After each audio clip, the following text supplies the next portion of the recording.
Je donne maintenant la parole à Farid Attar, Gignacois passionné, en qui je me revois il y a 2 mandats, parce qu'il ose les questions, il ose les remarques, donc il nous bouscule un peu. Bonsoir à toutes et à tous. Je suis un peu impressionné, c'est la première fois que je m'implique, aussi fortement je dirais. Donc Farid Attar, 41 ans, tout le blabla, tout ce qu'on veut. Je vais surtout essayer de vous dire pourquoi aujourd'hui je suis là, aux côtés de Jean-Marcel. Je ne suis pas gignacois, on est arrivé dans le sud de la France en 2006, ce qui fait environ maintenant 8 ans.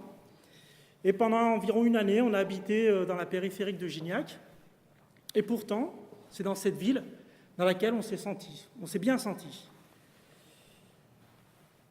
C'est vrai que Gignac, c'est une ville magnifique, le cœur de ville, toutes ses infrastructures, les terrains multisports, la médiathèque, son marché du samedi, mais encore cette ambiance qui vraiment fait qu'aujourd'hui on se sent bien à Gignac. Moi j'ai eu la chance de connaître Jean-Marcel à titre personnel et tout de suite, en discutant avec lui, je me suis aperçu que c'était quelqu'un qui s'investissait, qui s'intéressait énormément à sa ville. C'est quelqu'un qui est quand même très soucieux de la qualité de vie de tous les Gignacoises et les Gignacois.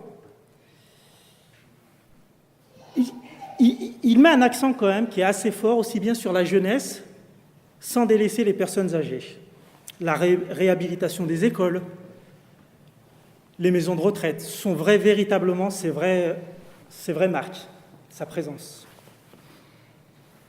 Comme chacun d'entre nous, ce qu'on veut tous finalement, c'est quoi? C'est d'avoir le mieux pour nos enfants et pour nos proches. Et à ce titre-là, le slogan « Demain se construit aujourd'hui », c'est en cela que j'ai réussi à m'identifier à la pensée de Jean-Marcel et puis à l'ensemble de l'équipe municipale en place. Étant moi-même parent, j'ai 2 enfants, un de 5 ans et puis une petite de 3 ans. Ce qui m'inquiète le plus finalement, c'est quoi? C'est leur éducation. C'est ce qu'ils vont devenir demain, c'est leur avenir, c'est leur épanouissement au sein de cette ville. Partant de ces remarques-là, je suis allé voir Jean-Marcel et puis on a discuté un peu sur le sujet. Et je lui ai dit, écoute Jean-Marcel, il faut que tu m'intègres dans ton équipe parce qu'il faut qu'on arrive à partager avec tous les Gignacois ces convictions et ces forces qu'on a pour demain. Et c'est vrai que ce jour-là, j'ai discuté avec Jean-Marcel et j'ai trouvé un Jean-Marcel qui était à l'écoute, très à l'écoute. Et en plus de ça, c'est quelqu'un qui est vachement soucieux. Il veut avoir dans son équipe des gens qui soient complètement intègres et des gens pour lesquels le service public aujourd'hui a un sens. Donc aujourd'hui, c'est avec une immense joie et un immense honneur que j'ai fait partie de l'équipe de Jean-Marcel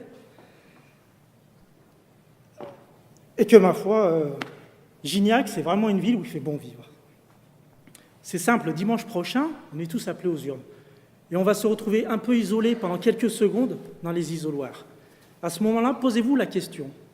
Qu'est-ce que vous voulez faire de Gignac? Qu'est-ce que vous voulez lui donner? Personnellement, je veux lui donner la force à Gignac.